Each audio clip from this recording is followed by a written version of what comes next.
todo. Amén y amén.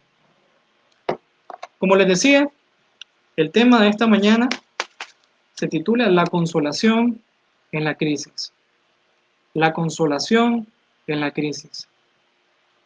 Y quizás usted puede pensar en este momento, consolación en medio de la crisis. ¿Qué consuelo puedo tener yo en medio de la crisis?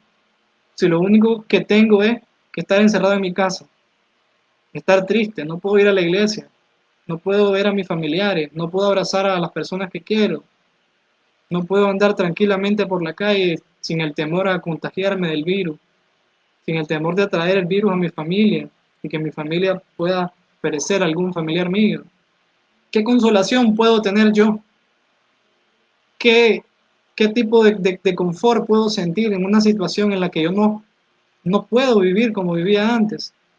Ese es el pensamiento que quizás usted pueda tener. Otras personas pueden decir, ok, pero ¿por qué si yo estaba viviendo una vida en santidad, me estaba esforzando por vivir para Cristo como Él quería, por qué yo tengo que estar viviendo toda esta situación? ¿Por qué? Las personas no creyentes pueden decir, ¿por qué si Dios es bueno permite todo esto?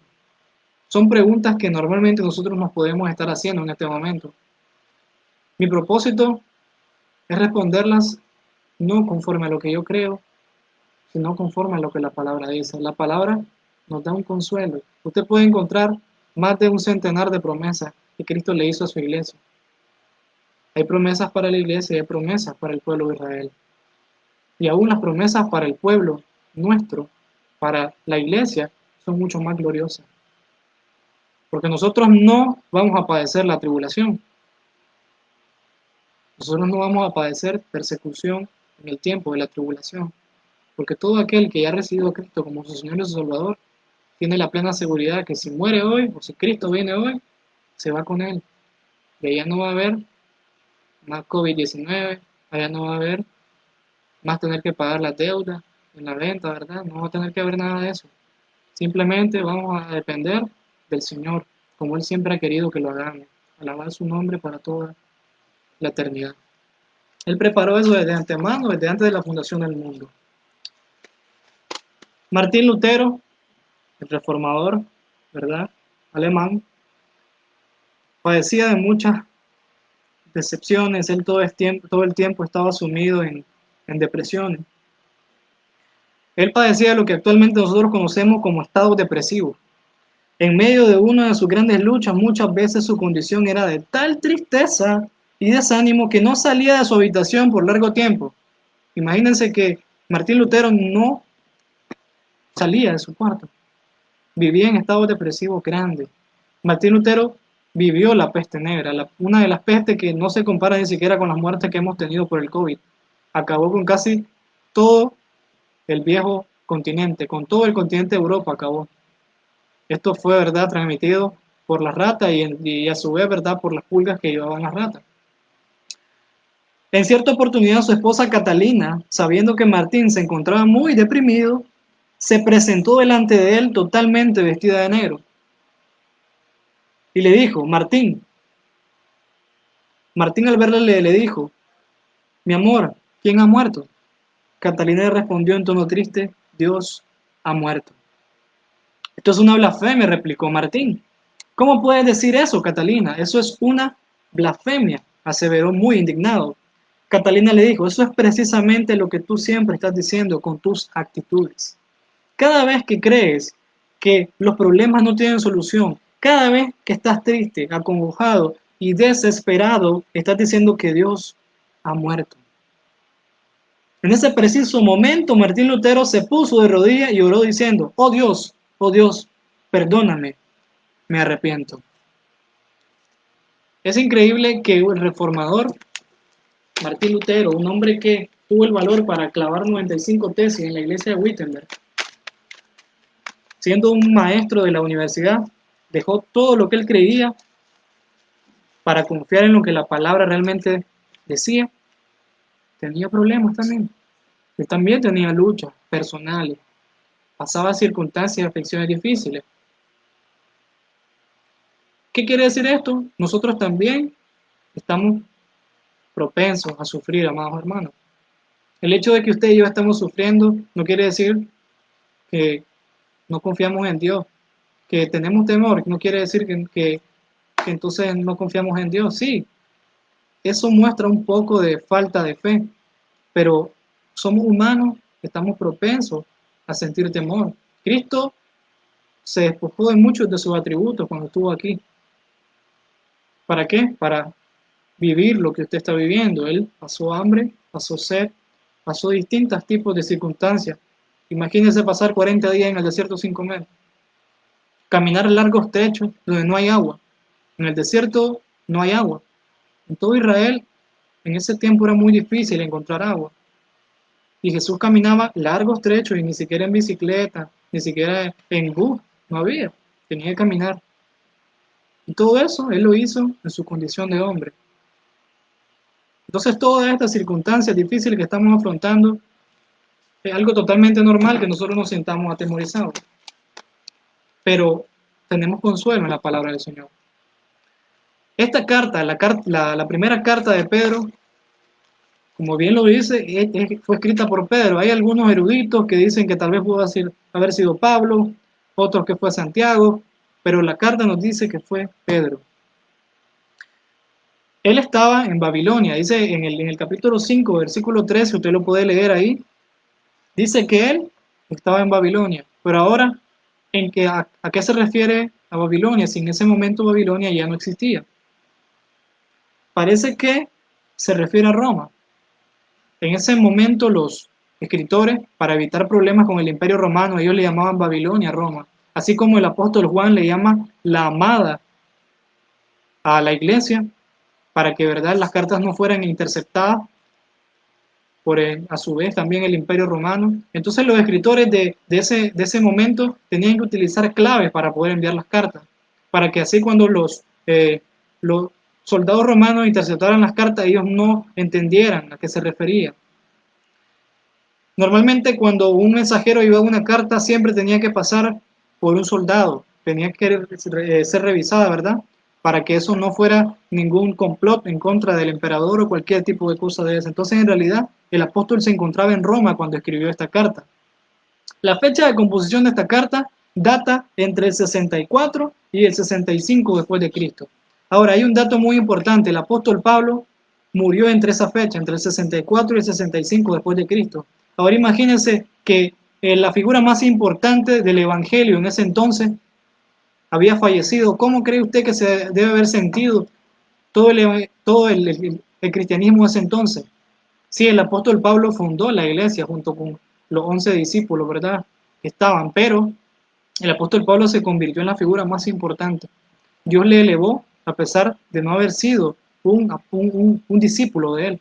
Dios lo elevó a ese nivel de ser la figura más importante del cristianismo. Sabemos que el apóstol Pablo fundó muchas iglesias en el lado de Asia Sur. Él fue el que levantó la iglesia de Corinto, la iglesia de Tesalonicenses y un sinnúmero de iglesias. Y el hecho es que la iglesia se encuentra en un momento de debilidad. El emperador Nerón está persiguiendo a la iglesia en este momento. Ellos están pasando una situación muy difícil.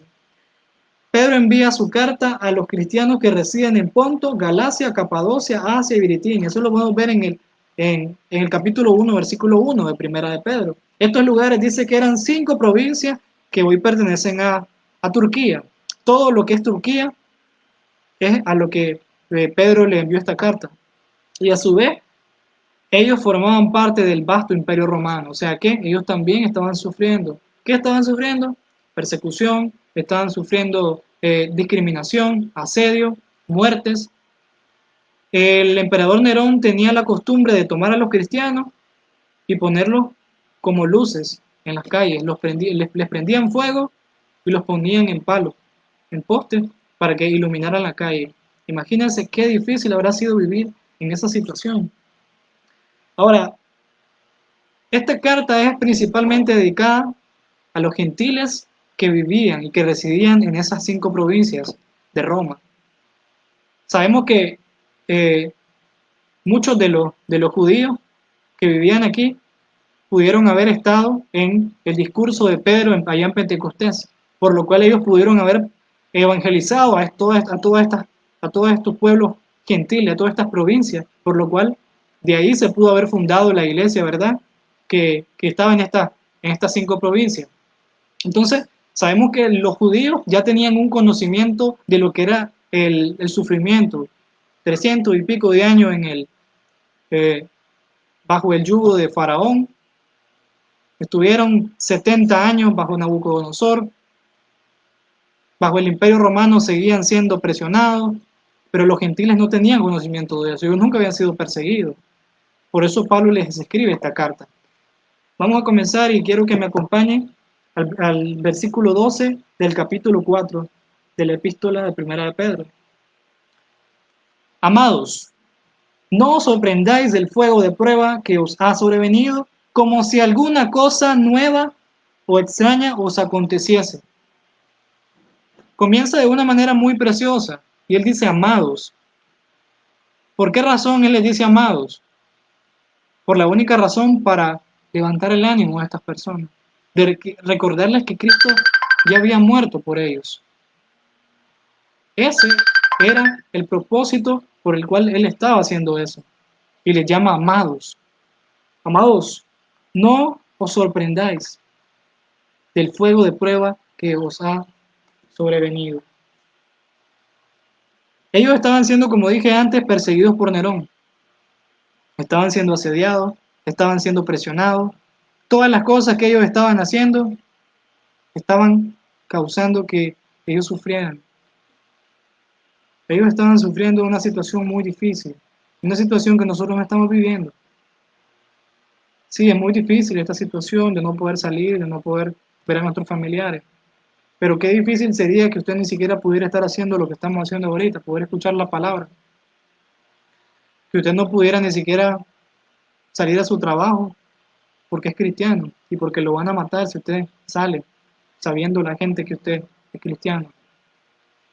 Sabiendo que si usted es tomado por rehén, no va simplemente a ser apresado y soltado tiempo después, sino ejecutado de distintas maneras. Si no moría por empaleamiento, moría cerrado. Si no moría cerrado, lo entregaban al circo romano a ser comido por leones, a ser asesinado por expertos en batalla, los gladiadores, o si no, simplemente como hacía el emperador Nerón, puesto como luces en medio de las calles. Qué difícil habrá sido vivir en medio de una situación tan difícil, pero el apóstol Pedro les insta a que ellos no se sorprendan. No se sorprendan porque esto no es algo nuevo, no es algo que simplemente va a ser por un momento, sino que va a ser día a día. Día a día vamos a estar viviendo estas situaciones. Si usted cree que cuando pase el COVID ya se acabó todo, no. Van a haber guerras. Mateo capítulo 24 lo dice, van a haber guerras, rumores de guerra. El padre contra el hijo, la madre contra la hija, la nuera contra la suegra y así. ¿Por qué? Porque nosotros vamos contra la corriente. Nosotros como cristianos no vivimos como el mundo vive y por esa razón el mundo no nos ama, el mundo no nos acepta. Primera de Juan nos dice eso, que no vivamos como el mundo vive. Somos de Dios, somos del mundo. Y cuando usted quiere vivir para Dios, el mundo lo va a aborrecer. Juan 3, capítulo 19, dice que la luz vino al mundo y los hombres amaron más la luz que las tinieblas. ¿Por qué? Porque sus obras eran malas. Cuando vos estás viviendo para Cristo, cuando vos estás viviendo una vida agradable al Señor, todas las personas te van a ver de una manera rara. ¿Por qué este no toma? ¿Por qué este no bebe? Y vas a recibir discriminación. Vas a recibir asedio. Es algo real. Es algo con lo cual debemos de aprender a vivir. Es muy posible que la iglesia se formara por un grupo de judíos, como decía anteriormente, que estuvieron en el discurso de Pedro allá en Pentecostés. Y ellos no tenían mucha experiencia en lo que era el Evangelio. Ellos no habían escuchado las enseñanzas de Jesús. Cuando Jesús dijo allá que iba a estar con ellos hasta el fin del mundo. Por esa razón, Pedro les escribe esta carta para instarles y animarles a que no perdieran su fe en el Señor. El apóstol inicia esta porción llamándoles amados con el propósito de ¿qué? De animarles en este tiempo de prueba. Pedro está escribiéndole a cristianos que eran gentiles, mostrándoles que la persecución era algo inevitable y necesario. No era algo que simplemente ocurría por ocurrir, sino que tenía un propósito.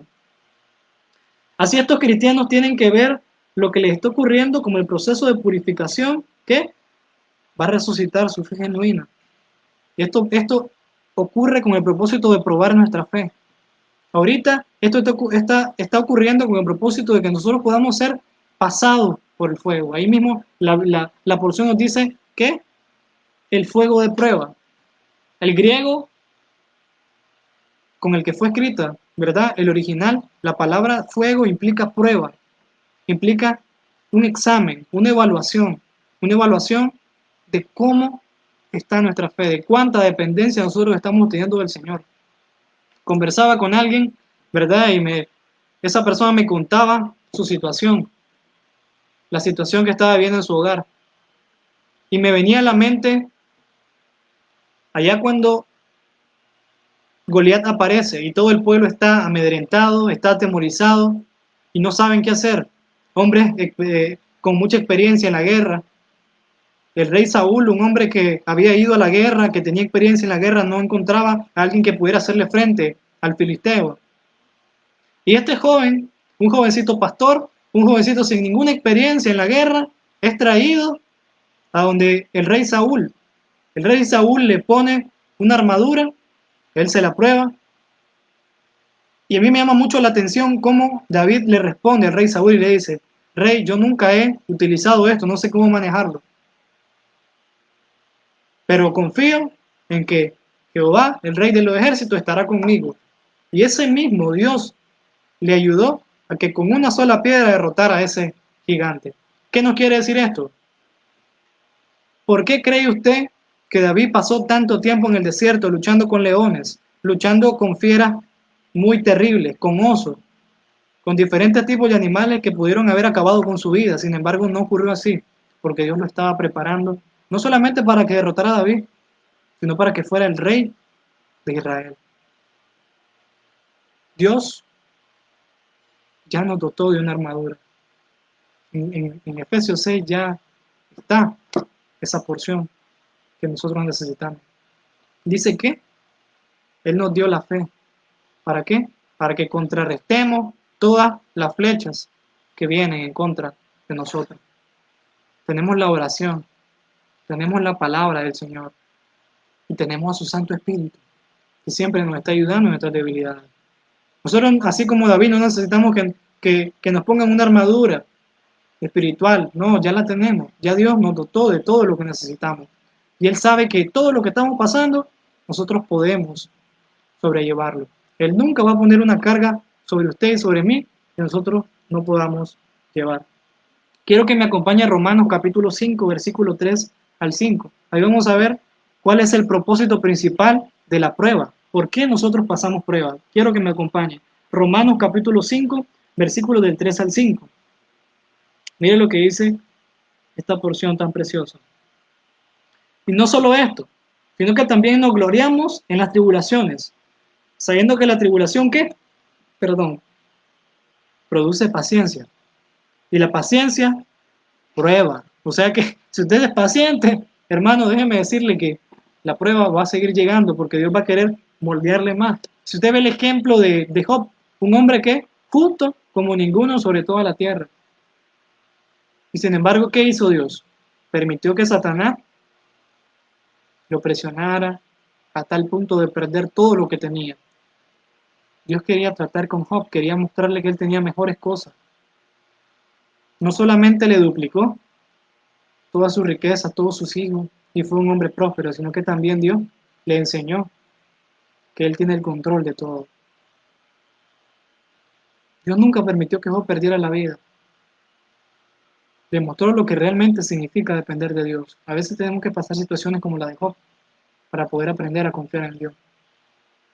Y mire que Job nunca maldijo el nombre de Dios. Siempre se mantuvo firme confiando en el Señor.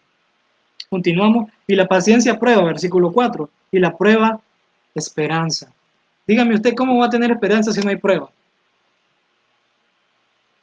Dios permite todo con un propósito. ¿Cómo usted va a tener esperanza si no hay prueba? Es necesaria la prueba para tener esperanza. Porque si todo está tranquilo, nosotros no nos acordamos de Dios. Si estamos tranquilos, si no tenemos problemas, si no tenemos pruebas, no, lo que pasa es que yo soy buena persona. Lo que ocurre es que yo me esforcé para obtener esto. Dios nunca tiene lugar en nuestras vidas. Y por eso Dios permite esto, para que usted y yo podamos verdaderamente vivir como Él quiere. O sea, vivir en dependencia y total sometimiento a su voluntad. Versículo 5, y la esperanza no avergüenza, porque el amor de Dios ha sido derramado en nuestros corazones por el Espíritu Santo que nos fue dado. La esperanza más grande que usted y yo podemos tener es que tenemos al Espíritu Santo en nuestros corazones.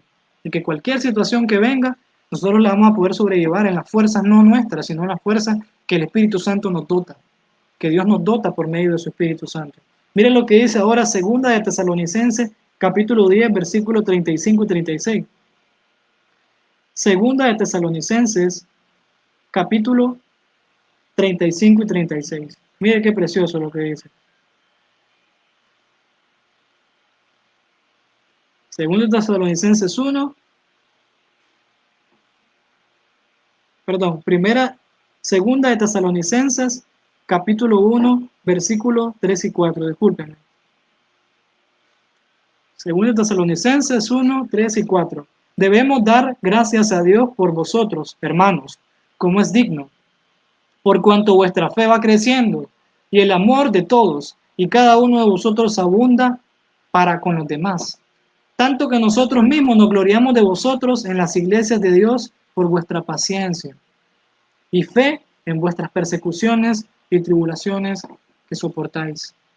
Toda esta iglesia, amados hermanos, estaban siendo perseguidas, asediadas, y Dios estaba permitiendo que estas personas fueran fortalecidas en fe, que fueran fortalecidas en medio de la tribulación para que ellos desarrollaran la paciencia de Dios. Yo no sé si usted sabía que la paciencia es una virtud del fruto del Espíritu. Dios quiere moldear nuestra vida a imagen de su Hijo Jesucristo. Dios quiere que empecemos a ser mansos y humildes de corazón.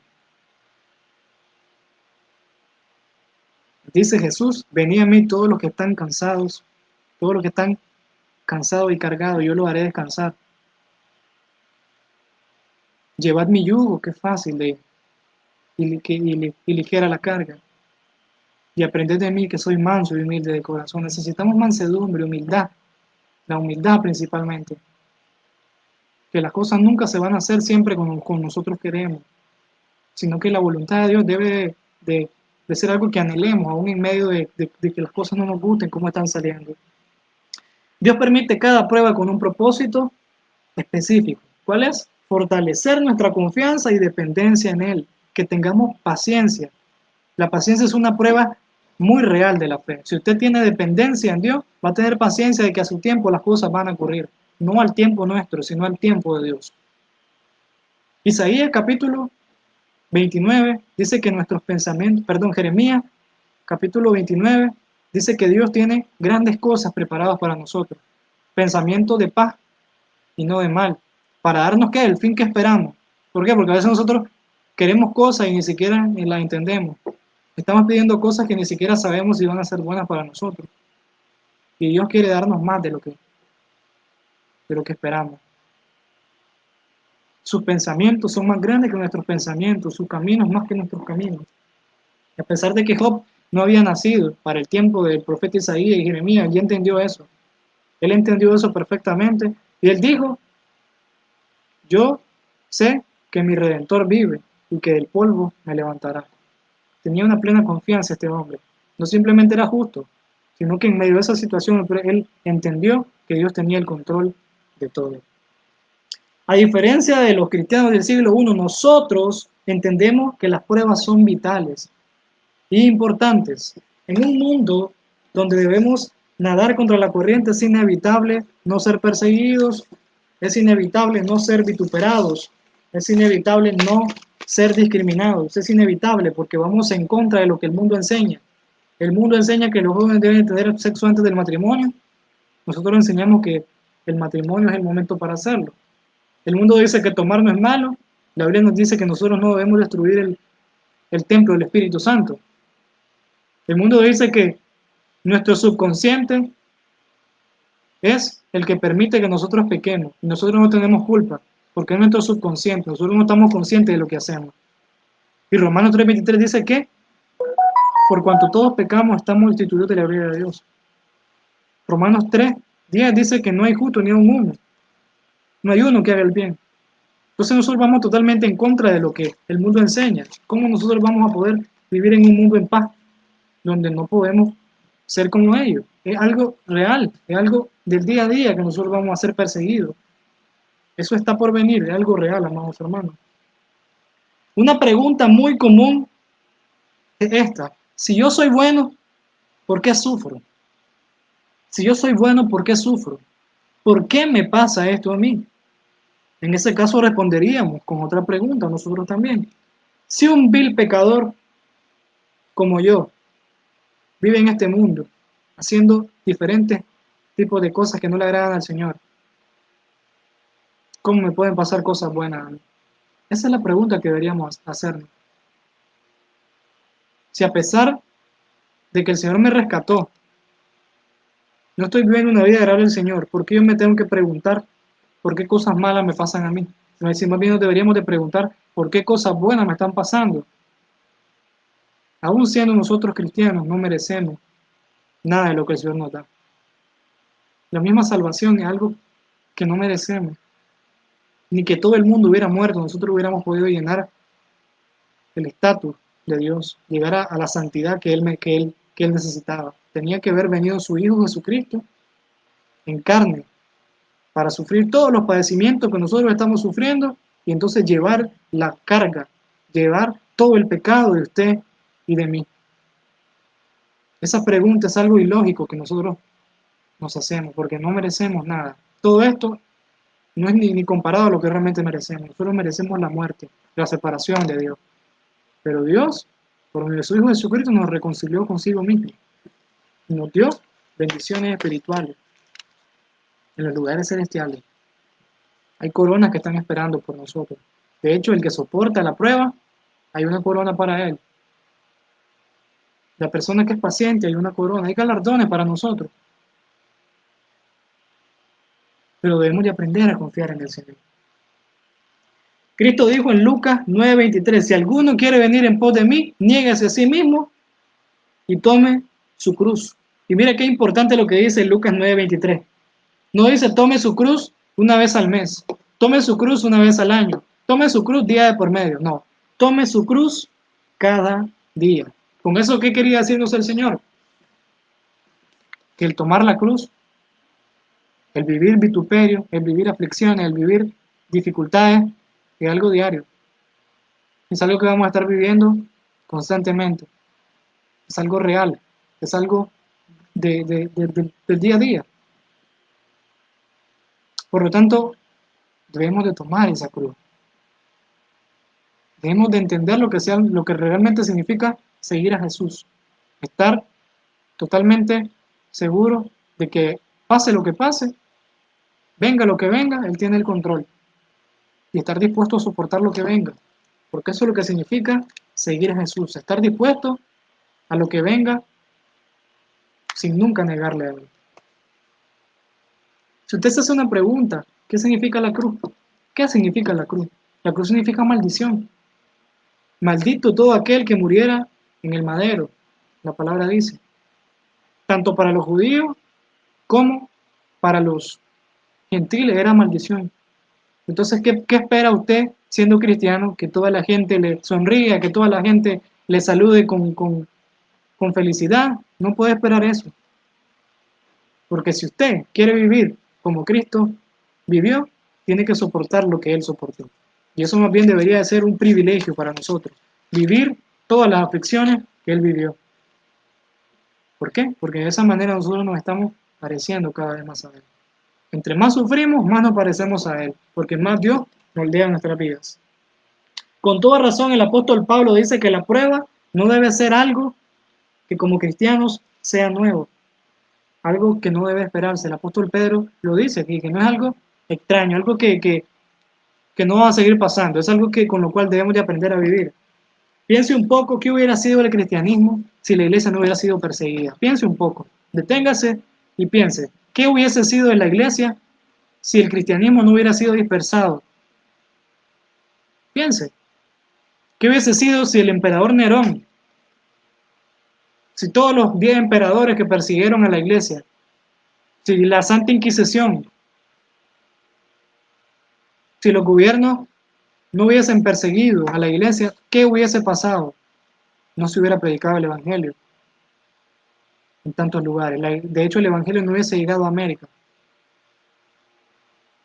Porque en el tiempo de la Reforma, muchos puritanos viajaron a Estados Unidos huyendo de ¿qué?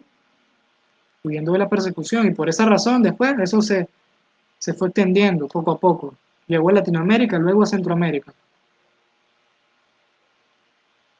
De esa manera nosotros conocemos el Evangelio, por la persecución, por la aflicción. Piensa que hubiera sido de nosotros si Pablo no hubiese tenido ese aguijón en la carne. Pablo se le hubiera quizás subido los humos, se hubiera hecho orgulloso por todas las maravillas que él hacía. Y el Señor permitió eso para que su orgullo nunca subiera, sino que él se mantuviera siempre como una persona humilde. Y gracias a ese padecimiento que Pablo tuvo, nosotros podemos entender muchas verdades teológicas y bíblicas. Entendemos que el sufrimiento es algo necesario. Dios se perfecciona en nuestras debilidades. Eso aprendemos del apóstol Pablo en el capítulo 13 de Corintios. Perdón, el capítulo 12. Tanto el apóstol Pablo como el apóstol Pedro están de acuerdo en algo, y es que las pruebas son necesarias para el cristiano. Y ahora piense en esto último. ¿Qué hubiese sido de nosotros si Dios hubiera pasado la copa de sufrimiento, la copa de aflicción que Cristo tenía en el huerto de Getsemaní y le hubiera permitido que no muriera? Sabemos que eso no hubiera ocurrido porque Dios es un Dios inmutable que no cambia. Pero piensa qué hubiese sido de nosotros.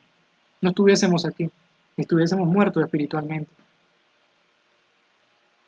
Pero Dios permite que su Hijo sufra todas las cosas más difíciles, cosas que usted ni siquiera podría pasar, ni yo. Ser vituperado, que tu propia familia se avergüence de vos, ser clavado en una cruz, recibir ultraje, recibir diferentes tipos de cosas grotescas. ¿Cuántas cosas Él recibió por nosotros? Y fue necesario, ¿para qué? Para que Él pudiese traer muchos hijos a la gloria, dice Hebreos capítulo 2, perdón, Hebreos capítulo 9. Fue necesario que Él padeciera todo eso, para que hoy usted y yo pudiésemos tener salvación y vida eterna. Mire lo que dice el versículo 13, ahí en Primera de Pedro capítulo 4.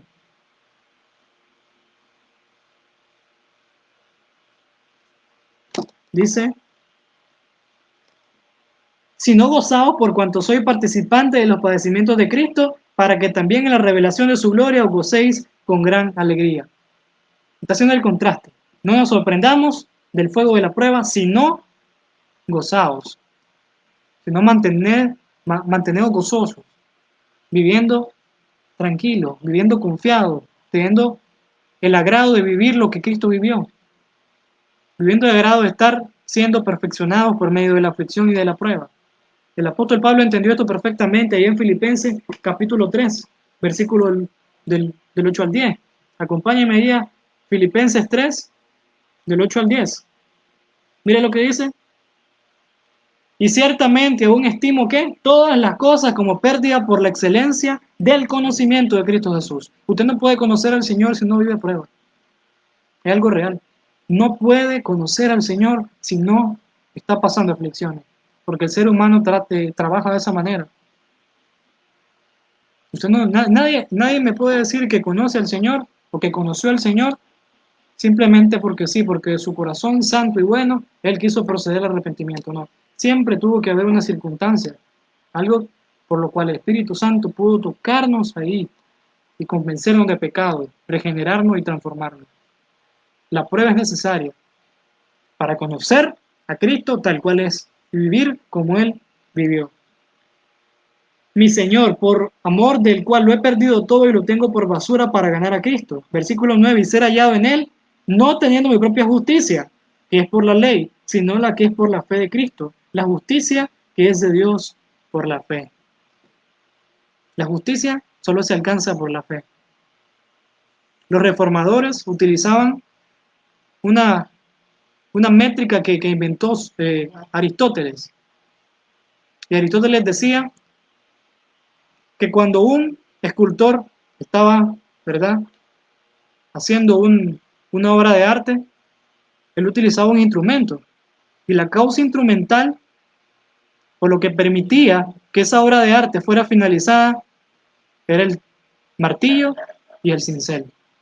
En el caso de la justificación, nosotros somos justos por medio de la fe. La causa instrumental de nuestra justificación es la fe. Sin fe, usted no puede alcanzar la justificación, porque es necesario que el Espíritu Santo le permita que usted crea, que usted tenga esa fe. Mientras usted no tenga fe, no va a poder conocer al Señor. Y es por eso que la prueba existe, para ser ese medio por el cual la fe pueda desarrollarse en cada una de nuestras vidas y ser una realidad. Continuamos, versículo 10 dice, a fin de conocerle y el poder de su resurrección y la participación de sus padecimientos. Pablo encontraba los padecimientos de Cristo como algo glorioso, algo en que gozarse. Él se sentía contento de estar padeciendo como Cristo padeció.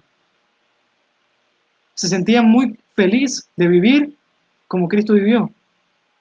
¿Cómo Cristo vivió? Vivió en una mansión, con aire acondicionado, con abanico, con personas que le estuvieran soplando, dándole uva en la boca, no. Ultraje, persecución, discriminación. Y él se sentía contento de vivir así. Es lo que usted y yo debemos hacer en esta situación. Estar gozosos aún en medio de todo lo que estemos pasando. Estar confiados que Dios es soberano y que todo lo que Él permite, lo permite con un propósito específico. Eso es lo que debemos de hacer. Qué interesante, una de las pruebas más grandes que usted posee al Espíritu Santo es tener la fe.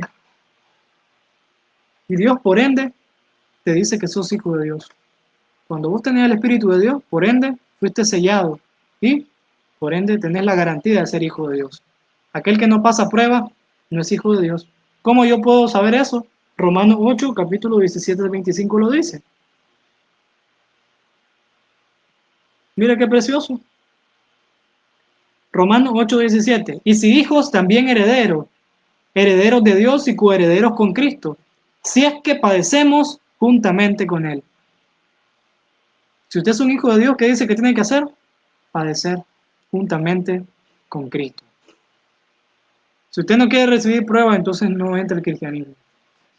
Si usted piensa que el cristianismo es fácil, entonces no se meta. Realmente.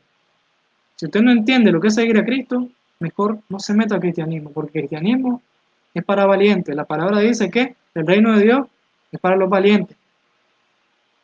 ¿Para qué? Para los que están dispuestos a soportarlo todo por Cristo. Porque Él lo soportó todo por usted. Ahora a usted le toca hacer eso. Eso es todo lo que usted necesita. No necesita dar dinero, grandes diezmos. No, eso viene como agradecimiento. Pero lo que el Señor quiere es una vida entregada totalmente a Él, sin importar lo que venga. Pues tengo por cierto que las aflicciones del tiempo presente no son comparables con la gloria venidera que en nosotros ha de manifestarse. Porque el anhelo ardiente de la creación es el aguardar la manifestación de los hijos de Dios. Porque la creación fue sujetada a vanidad por su propia voluntad, sino por causa del que la sujetó sin esperanza, en esperanza. Porque también la creación misma será libertada de la esclavitud, de corrupción, a la libertad gloriosa de los hijos de Dios. Porque sabemos que toda la creación gime a una y aún está con dolores de parto hasta ahora. Todo esto que está ocurriendo es porque la creación, la naturaleza, ya está esperando la venida de Cristo, que todo pueda ser libertado, que la nueva Jerusalén pueda venir. Hasta la tierra gime por el pecado del hombre. Y dice que lo hace con dolores de parto. ¿Cuáles son esos dolores de parto? Toda esta situación que estamos viviendo, terremotos, erupciones volcánicas, desastres naturales de distinta índole, virus, todo eso. Todo eso ocurre porque necesitamos pasar esto. Y hasta la misma creación dice que gime a una. Y no solo ella, sino que también todos nosotros mismos, que tenemos las primicias del Espíritu, nosotros también gemimos dentro de nosotros mismos, esperando la adopción, la redención de nuestro cuerpo. Porque en esperanza fuimos salvos, Pero la esperanza que se ve no es esperanza. La esperanza que se ve no es esperanza. Dios necesita que usted crea aunque no le vea. Sentimos la presencia de Dios en cada una de las maravillas que Él hace en nuestras vidas, a través de la creación, a través de este diseño perfecto de nuestro cuerpo. Nosotros vemos al Señor y tenemos la esperanza de que este cuerpo va a ser transformado. Porque lo que alguno ve, ¿a qué esperarlo? Pero si esperamos lo que no vemos, con paciencia lo aguardamos. Volvamos al versículo 15. Qué importante todo lo que el apóstol Pedro nos está diciendo en 4 versiculitos. En 4 versículos pequeños el apóstol Pablo nos está diciendo tanta riqueza acerca de las pruebas y lo importante que son las pruebas para la vida del creyente. Así que ninguno de vosotros padezca como homicida, o ladrón, o malhechor, o por entremeterse en lo ajeno. Pero si alguno padece como cristiano, no se avergüence, sino que glorifique a Dios por ello. Dios no quiere que usted padezca ni como homicida, ni como ladrón o malhechor, ni por entremeterse en lo ajeno. Dios no es lo que quiere. Dios está haciendo un juicio, pues permitiendo todo esto con el pecado de la humanidad. Y como nosotros vivimos aquí, tenemos que sufrir eso también. Solo que el propósito de nosotros es distinto. El de ellos es que puedan volverse de sus malas acciones, de sus pecados. Y el de nosotros es que, si estamos viviendo en pecado, podamos salir del pecado. Si no estábamos confiando en Él como Él quería, que empecemos a confiar como Él quiere que lo hagamos. Que le conozcamos como Él quiere que le conozcamos. Los propósitos son distintos. Pero Dios quiere que usted padezca como cristiano. Y qué importante es eso, lo que dice el versículo 16. Si alguno padece como cristiano.